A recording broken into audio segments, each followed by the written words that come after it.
I'm a professional mermaid, and being a mermaid is a pretty weird job, so naturally people have a lot of questions. So I thought today we would answer some of the most popular questions that I get as a professional mermaid, and also open up a new tale from Nereid Studios. But before we open up this new tale, I want you to comment and let me know which tale you think is in this box. I don't have their new like purple and orange one that looks like Spyro the Dragon. I do not have the blue ocean one with the coral on it, and I do not have the pink lotus one. I have a feeling it's going to be the pink lotus tail, but I want to know what you think, so please comment below which one of the tails you think is in this box, and we'll see who's right. By the way, if you would like a mermaid tail from Nereid Studios, you can use my discount code PHANTOM10 to save on your order. Alright, I'm going to grab my scissors, which I actually remembered this time, right here, and we're going to open up this box and see which tail is inside. And we're also going to answer the questions, which the first question, and the one I get asked the most, is how long can you hold your breath underwater? And also, how do you breathe underwater? I feel like they kind of go hand in hand. First, I cannot breathe underwater. I wish I could. That would make my job so much easier. And second is kind of a complicated question to answer. How long can I hold my breath underwater? It really depends on the situation. If I'm in a bathtub holding still, I can hold my breath for 2 minutes. That's as high as I've gotten. That's like my max is 2 minutes. And that's if I'm in a warm bathtub and I am not moving or doing anything that stresses me out. If I am in a warm swimming pool and I'm swimming around and being active, I've gotten up to a minute. It's actually pretty easy to hold my breath in a pool. I feel like I could do longer than a minute now. I just don't swim in pools very frequently. But when it comes to swimming in Lake Michigan or in a river or in any natural body of water that is not warm and that has even the smallest amount of like waves or a current or wind resistance or any sort of thing like that, my breath hold generally is 20 seconds max. And I know that sounds pathetic. I've gotten up to like, I think 40 seconds, 30 to 40 seconds, but that's pretty rare. And the reason for this is because when I'm swimming in Lake Michigan or any natural body of water, I usually swim in lakes and rivers. That's usually it, usually lakes and rivers. But when there is wave resistance, it exhausts your body and it makes your heart rate go up. It makes your body use more oxygen and you become exhausted more easily. And because your heart rate is going, because you're fighting those waves and trying to like tread water and you have things blasting you in the face, and it's just, there's so many layers to being a wild mermaid that just make things a little more difficult sometimes. It decreases your ability to hold your breath because on top of trying to be calm and relax yourself and let your heart rate fall a little bit so you can hold your breath longer and use less oxygen, you're also fighting to not drown in the lake because the lake's always trying to drown you or splash water in your face, or people are trying to ask you for pictures while you are treading water and fighting currents and all that stuff. So I feel like that makes it harder to hold your breath. And also I have noticed, and my dad has noticed, that when we're swimming in cold water is a lot more difficult to hold your breath in than warm water. Maybe that's not true for everybody, but I definitely notice when the lake temperatures are down, it's a lot more difficult for me to hold my breath for a decent amount of time. So to answer that question, as I've been working away at this box, there's like so much tape on it. It depends on the environment, it depends on the situation. It also depends on my mood, and it also depends on factors like how recently I ate, how tired I am.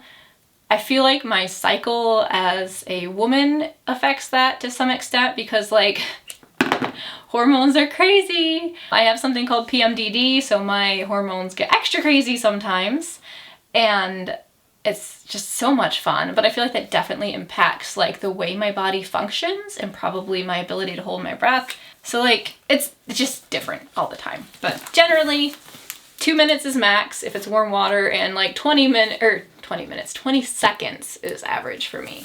Other professional mermaids can do it much longer, but like, this is just me. I don't really feel like upping my breath hold too much. It's not something I'm focused on. I just feel like for my body, it's not very kind. I have a lot of health issues and I want to take care of my body. And so I just like don't push it. I'm not supposed to stress. Like this, the doctor's orders all the time. Stop stressing. So I just try not to stress my body out, and I feel like letting it breathe is the best for my body and just not pushing it too much. Wow, we have a lot of tape. Okay, let me look at my phone and see what the next question is, and we will get back to that because I don't remember. My brain just doesn't work very often. By the way, guys, this necklace, this pearl necklace, oh, that's not the pearl one, this pearl necklace is from my boyfriend. He is the sweetest man in the whole wide world, and I love him very, very much. The next question, sorry, side note, I saw he text me, and I just like, yeah, he's great. So, anyways. The next question is, how did you become a professional mermaid, and what got you started? So, I became a professional mermaid in 2016, and the reason I became a professional mermaid is because of health issues. Yay, that's like my whole life. Like my whole life, even when I was like born, I had health issues. I think like 2 days after I was born, I had some health issues that I ended up in the hospital for, and just all sorts of stuff. And it hasn't really stopped since then. Oh, she had it open. Okay, so I don't really know what tail this is. It's not any of the ones that I expected. You want to look at their website and just like guess another tail, because I think all those other options they gave you were wrong. I'm not sure yet. I see orange. Guess the one has orange in it, but I don't think it has that much orange in it. The reason I became a professional mermaid is because after high school, I guess my senior year of high school, I developed an eating disorder, and I just was focused on survival. I had wanted to go to college, but I was at a point in my life where my health was so bad that I just couldn't focus on anything. And going to college didn't make sense because I couldn't take in information. Certain things can really impact your ability to think and function, and my eating disorder made it extremely hard for me to think at all. Even maintain body heat. It was not a good situation. So because of that, I didn't go to college, and I spent a couple of years recovering and trying to figure out my life. It was pretty stressful and pretty dark, but eventually I figured out, okay, I am terrified of people. I am terrified of social situations. I still deal a lot with many issues, specifically eating in front of people and spending the night at different places. But I had a hard time going out in public and doing things in public. And I found that if I was wearing a costume, because I did like to cosplay quite a bit. I used to cosplay as Devil May Cry characters because I love the old Devil May Cry games. And when I was in a costume, I found that I was a lot more comfortable, and I didn't have as much anxiety, and I felt more confident. So that was kind of like a piece of the puzzle, and I realized, wow, like if I want to have a job and if I want to be around people, I feel more comfortable when I'm in a costume. So it's more possible for me to do this and not have panic attacks if I'm in a costume. So I'm like, okay, what can I do that's in a costume? And I couldn't figure it out for a long time. I thought maybe I'll be like a professional cosplayer or something. Definitely wasn't my thing because I only like Devil May Cry characters, and I didn't really love making costumes. And then one day my dad brought home a magazine, and it was a cosplay culture, I don't remember the name of the magazine, but it had a spread about professional mermaids in it. And even though I wasn't a huge fan of mermaids, I've never really loved mermaids. I love dragons, but mermaids are just like not my thing. I just couldn't get that idea of being a professional mermaid out of my head. And I kid you not, I thought about this for an entire year, and then just decided, you know what, like I just gotta do this. I don't know why, but I had like this deep urge to be a professional mermaid. Like I just need to do it. And so I did. And I bought my first tail, Sparta, in 2016. It was named after Dante's dad from Devil May Cry because I couldn't decide whether I wanted a red tail like Dante or a blue tail like Virgil, so he settled for purple. That was like his dad, Sparta, and the tail's name is Sparta. So, little fun fact about my tail. But yeah, that's how I got started. It was kind of out of necessity and a little bit of fate, and then it just like, here we are. I'm a mermaid now. Yeah. That's it's a weird answer, but it's the truth. That's genuinely how it started. Let me show you these tails. I think they're, or tail, not tails, sorry. Oh! Oh! Okay, after I show you this, we'll answer some more of the questions, because there's quite a few more. Here's a note. I always love getting the notes from Nereid Studios. They didn't ask me to create this video, by the way. I just wanted something to talk about or show you guys while I was answering these questions. But here's their note. Dear Brittany, how are you today? Thanks for your support. We hope this package will bring you the surprise and delight to you. Looking forward to your amazing pictures soon. Thank you, Roy from Nereid Studios. Best wishes. Roy is just the coolest guy. He always sends such sweet, thoughtful notes, and I love getting the notes. He also sends me tails like all the time. I have so many Nereid Studios tails, you guys, and I love them so much, but I'm running out of space to put them, and I need another cabinet just for them because I have a lot of them. They're super insulating though, because they're made with like a neoprene material, and it keeps the water off of your skin for a while. I actually went swimming in ice water. Put the little video here for you to see. And when I took my tail off in that video, my pants I was wearing underneath, or the leggings, there were spots that were still dry, which amazes me.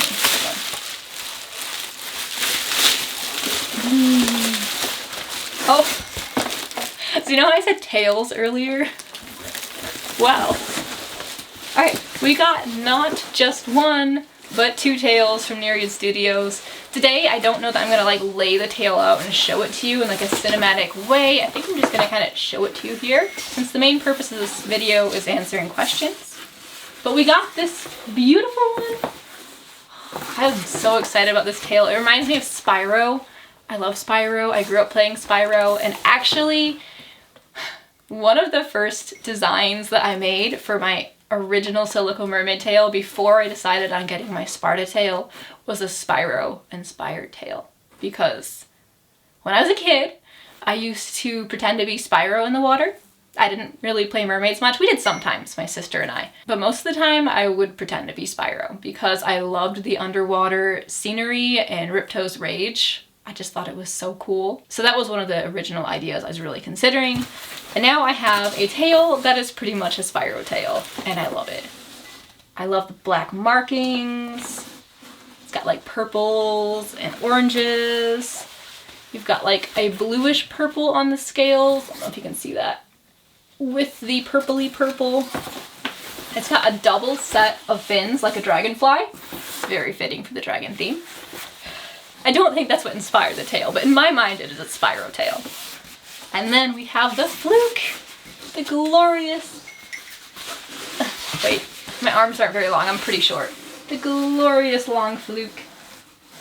It's got hints of blue right there, or teal. I'm really bad with color names, honestly.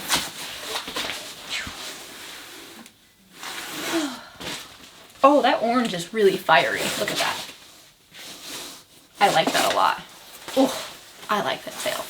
Okay, so you may want to guess again what other tail is in this box, because if you guess that one, you're only partially right. There is a second tail in this box, and before I show you that one, I'm going to answer another question, because there are a couple more that I want to cover in this video. I just realized that I didn't answer the other part of that question. How did I get started as a mermaid? Basically, I dove into it, like literally and figuratively. I got a FinFun mermaid tail as my first mermaid tail. I have some videos on FinFun if you want to watch those. I'll link them in the description box for you guys. But I got the FinFun Asian Magenta mermaid tail. I wore it about like 2 or 3 times before deciding, yep, I like this. I want a silicone tail. Now, just to backtrack a little bit, I grew up swimming, like a lot. My grandma had a pond. Yes, a pond, an icky, gross, algae-covered pond that I would swim in all of the time. It didn't really have algae all over, but there was some on occasion, and it would chase me around. I was terrified of it because I'd try to swim in circles away from it, and then I'd create a whirlpool, and it would start following me, and so I was just causing my own problems. But I grew up swimming in a pond, and then once we moved to Michigan, I would swim in Lake Michigan like as much as I could and for as long as I could. We would swim well into October because my family and I love swimming so much. So I've been a strong swimmer my whole life, and so I didn't really feel the need to swim in a fabric tail for too long. So I kind of just jumped into a silicone tail because I was a strong, confident swimmer and I knew I could do this. So I did. And that's literally what I did to get started. I just practiced for a tiny bit in a fabric tail. I wouldn't recommend this if you aren't a strong swimmer or you aren't familiar with the mermaid dolphin kick maneuver that we use for swimming in tails. Potentially, if you want to get started in this, you could take a mermaid class. There are some swimming areas that offer mermaid classes. Or you could just practice in a pool for a little bit longer until you get your movements down. But yeah, I literally just dove into it. Was it the smartest idea? I don't know, but it's what I did. All right, another question. I'm just gonna answer this one really fast because very short answer to this question. I get a lot of questions. Where do I get the mermaid tails that I wear? This tail here specifically is from nereidstudios.com. Again, you can use my discount code PHANTOM10 to save on your order if you'd like to. But if you want to know where I get my other tails, you can either watch some of the videos on my channel to see where I get those tails, or you can email me at shadow@mermaidtraveltails.com and I can help connect you with a mermaid tail maker that would fit your needs as a swimmer and based on your experience level, like what might be a good option for you. That email is not just for selling braver tails. I do help sell braver tails and I do use that email a lot to sell those tails, but that's actually an email I just have reserved for people who want to know where to get mermaid tails, because a huge part of what I do here on this channel is promote different mermaid tail makers and help these small businesses grow, because like I have a small business. I want to make money off of my business and do this full time. And I know other people share that dream with their business. So I try to help people and I don't know, it's a community. So we help each other out, right? It's like the mermaid tail makers are my neighbor and I'm going to do what I can to help my neighbor, just as I know they would do what they can to help me, because we're a community and we thrive off of helping each other, I guess. I don't know. You can email me at shadow@mermaidtraveltails.com and I can help you find a tail that might be good for you. When you are sending that email, it'd be really helpful if you could include the information on the screen in your email, just to make it easier on me, because when I have really long emails and I have to like send the same questions over and over, it just makes my job a little bit more difficult, and I have carpal tunnel among other things, so like typing too much just like hurts my hands, and the longer the email, the longer it takes for me to get back sometimes. I'm sorry. The next question that we have is, aren't you afraid of sharks or crocodiles? And I just love this question. I hope you cast your guess for the second mermaid tail in this box, because there's another one. So if you haven't, pause this video and comment what you think the second one could be. But as far as crocodiles and sharks go, this is a pet peeve of mine, because most of my videos are titled in Lake Michigan, in Michigan, in Lake Superior, in Lake Huron, Michigan, Michigan, Michigan. We don't have sharks or crocodiles in Michigan. I know not everybody knows that, because some people live in other countries and they aren't familiar with like the Michigan area, or they might just live in another state and not even know. I don't know. But if you live in an area where you're afraid of swimming with sharks and crocodiles, there's a good chance that when you see somebody swimming in a big lake or a river, your mind goes to, oh my gosh, sharks and crocodiles. But we don't have any in northern Michigan. I'm not really afraid of sharks. I just am kind of afraid of burning my eyes in salt water, which is why I don't swim in the ocean. I swim in freshwater lakes and rivers. Maybe someday I'll go to the ocean, but I have dry eyes. Listing all the health problems here. I have dry eyes, like really bad dry eyes, and the ocean just scares me for that reason. I'm not afraid of the sharks. But crocodiles, I don't think I want to mess with them. I know there's just, I don't know, there's probably safe ways to be around them. I don't know, maybe not, but I have no interest in swimming with crocodiles. This sounds scary. We have the last tail in this box. It is the Lotus one. My sister is coming back from college soon for Christmas break, and she injured herself. So I would say under other circumstances we could swim together, but no, she has to be in a leg cast right now. So we have the Lotus tail, pink. I'm really excited about this one because out of all the tails I have over 30 mermaid tails right now, guys. It's crazy. I do not own a pink mermaid tail. I have my Gripmore one that has like hues of magenta in it, And I have another Nereid Studios one that's green with some pink, but I do not have a pink mermaid tail, and this one is pink. So it's got really big fins on the side, and then it has a second set of side fins right here. I love the fins. And then it has a purple and pink fluke.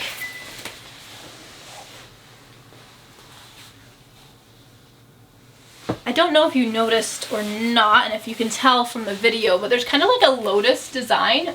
You see that right there? Like a lotus flower design on the fluke of the tail. And I think that's just a really nice feature. I've wanted this one for a while, just because like I don't have a pink tail and I feel like it'd be kind of fun to create a pink look. And I really just love the Nereid Studios tails. They're so like, the new material is so silky and it's so insulating. It just looks really good from above water. It doesn't look as good underwater, but I think that's mostly because I have a very small body and nothing fits me well. Like I'm very short, very, very short, and none of my fabric tails, unless they are custom sized to my body, fit me well without wrinkling or having like weird bulges or gaps or whatever, because my body's just weird. And another health issue I have causes random weight loss and weight gain and bloating, and just like my size is all over the place. So fabric tails never fit me perfectly, but from above water these ones look fabulous. And underwater actually they're pretty cool too, especially the dark ones because they don't wrinkle as much on my short body.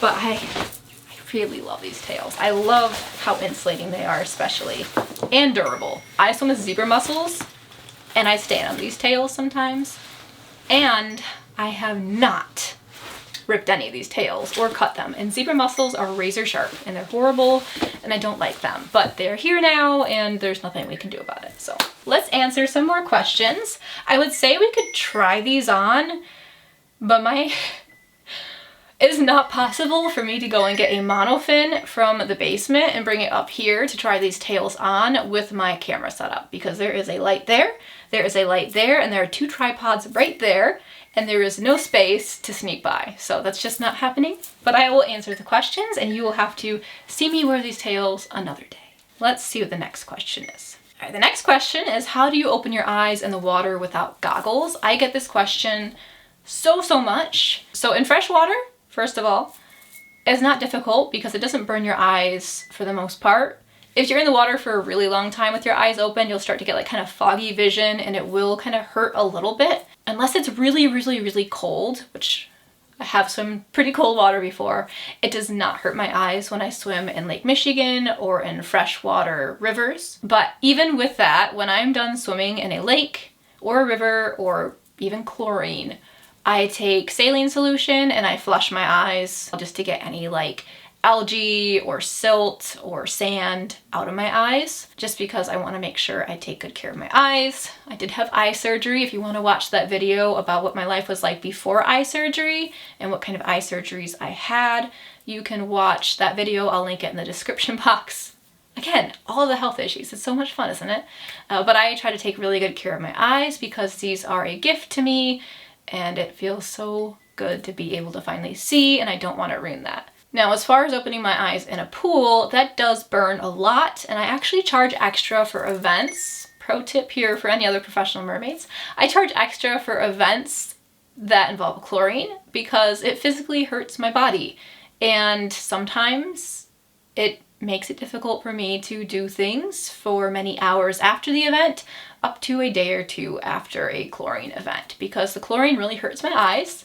It's not a pleasant feeling. I can't keep my eyes open after a chlorine event, but because this is my job, I do still open my eyes in the water. I take on very few chlorine events, and I limit the time to under 2 hours, so I make sure that my eyes can handle it, I make sure that I can handle it, but I don't open my eyes in salt water because I don't swim in salt water. I imagine it hurts.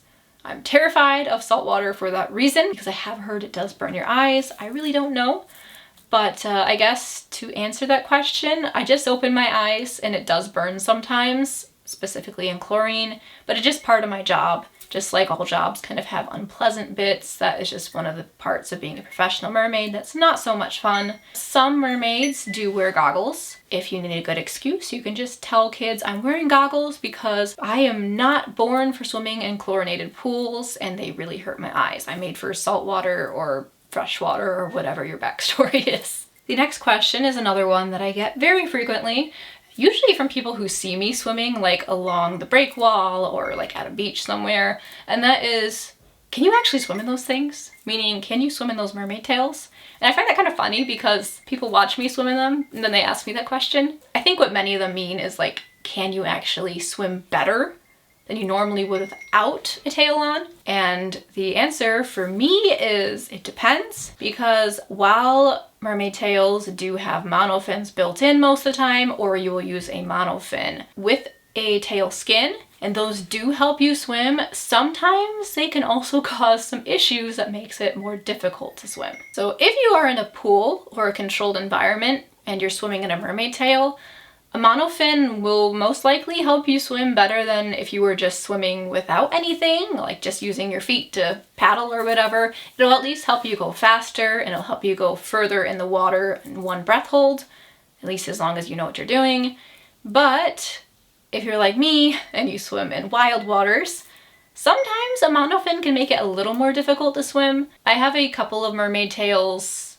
This one's not technically a mermaid tail, but I have a couple of tails that actually make my life a little more challenging when I'm in the water.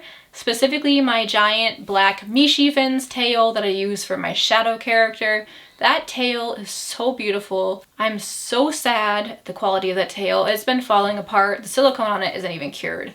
There are areas where it's just like falling apart, like it's too heavy for its own good, where it's just like buckling under its own weight. The finish is pulling off of it. It just has a lot of issues, but it sinks when I'm in the water. And specifically in shallow areas, that tail will start to sink a little bit, and then when it starts to sink, it catches on the silt, which is like the scummy layer on the bottom of the lake. And then when I'm trying to swim, I'm like stuck in the silt and I'm just like stuck to the ground. So I'm just like flopping around underwater on the ground, which is not good. Anytime I wear that tail, I make sure to wear it in an area where I can just like take my arms and push myself out of the water. So it works out. It's not so bad in deep water. It just like, it's really exhausting to use because it's very heavy even underwater and it just tires me out. It's a story for another day. I do love Mishi fins. The people who made those tails were just such nice people. I'm just really disappointed with the quality of the product, but I think if they would have been in business for longer, I think they would have been able to make better products. I still think that tail is beautiful and I'm very sad it's falling apart. I have another tail too that also makes my life very challenging in the water. It is a very long tail, but in general, most of my mermaid tails do help me swim in the water. However, I do have some that are really uncomfortable to wear, and it can make being in the water and wanting to swim more of a challenge. Like my Cerberus tail from Beauty and Brine, I don't know why, it squeezes my feet and causes like a strange nerve pain in my right foot, and it makes it really unbearable to wear. And then like all I can think about when I'm swimming is I want to take this tail off. I love that tail. It's a beautiful tail. It doesn't always cause those issues, but about 75% of the time, it causes me intense pain, and it makes swimming a little more challenging. And also, the Mahina monofin will tear your feet up. Many monofins will tear your feet up, and it's just kind of part of being a professional mermaid, but the monofins still help you swim, and I would say that generally, if you are swimming in an environment that doesn't have a strong current of any sort or waves that are like rolling and causing chaos, a mermaid tail with a proper monofin will help you swim in the water. Now, if you are swimming on a wavy day in Lake Michigan or up a river, it will make your life more difficult because while you do have the propulsion forward, you also are giving the current something extra to grab onto and play with, which can be problematic. It still helps you swim. It just also has its drawbacks too. So it depends on the environment. Generally speaking, mermaid tails with properly fitting monofins that are appropriate for the tail you're wearing will help propel you through the water. We have 2 more questions, and then I think I'm going to say goodbye. This has been a pretty long video as it is, and I really need water because I'm super thirsty right now. The next question is, have you ever met a real mermaid? Surprisingly, this is a question I get asked a lot, and working as a professional mermaid and on social media and having a lot of videos go viral across different platforms has introduced me to people from all walks of life, and it's actually been really eye-opening. A lot of people from different places, I've found specifically in Africa and Jamaica, seem to have a strong belief in mermaids and that mermaids are real, and maybe they are, I have no idea. Like, I've not been to any of those places and I've not seen any mermaids, but a lot of people do firmly believe in mermaids. So they mean genuinely, I think it's genuine, have I ever seen a real mermaid? And I will get criticized sometimes, you're not a real mermaid, they look like XYZ. It's whatever. To answer that question, I have not, to my knowledge, seen a real mermaid. But when I am underwater, I can't see well at all anyways, even after vision surgery, because just the way water works, it just like distorts your vision. Without goggles, it's just difficult to see anything. So maybe I've seen a real mermaid and I have no idea. But as far as I know, I have not seen real mermaids, but I have met some mermaids and mermen from different areas around the world, and they are all awesome. And, well, okay, most of them are awesome. Some of them are pretty mean, I'm not gonna lie. Don't want to cause any drama, but there are some mermaids who just aren't very nice. Oh, we're just gonna leave it at that. But the ones that are nice, and most of the ones I've met, have been amazing. And all of the mermen I have met have been just amazing. And that leads us into the next question that I get very often, and that is, are you a real mermaid? And I will just let you guys be the judge of that because I can't answer that question. Who am I to tell you if I'm a real mermaid or not? If you have some questions for another video and you'd like some answers, please leave them in the comment area and I will do my best to get back to you. I now have studio lights so I can film any time of the day, which is great because here in northern Michigan in the winter, it gets so dark so fast and it gets so windy by our house. It's been like insane. We have lost so many trees this year. And it's hard to film outside when you are freezing cold and can't think because you can't feel your toes or fingers or nose. And it's also really difficult to film when the wind keeps trying to knock over your tripods. So now we have a nice lighting setup and I can create more videos. And it's excellent. If you want to watch another video, I recommend watching this one here. It's really good for professional mermaids if you want to know how to get into a tail without ruining the magic. And if you want to see a playlist of some of my mermaid tales that I own, I will put that right here. It is a playlist. You'll click on it. It'll take you to a bunch of videos targeted around a specific topic. I don't know what the playlist will be yet. It'll be something to do with my mermaid tale collection. Maybe my silicone tales. I don't know. We'll find out. It's a mystery to both of us. Thanks for watching, guys.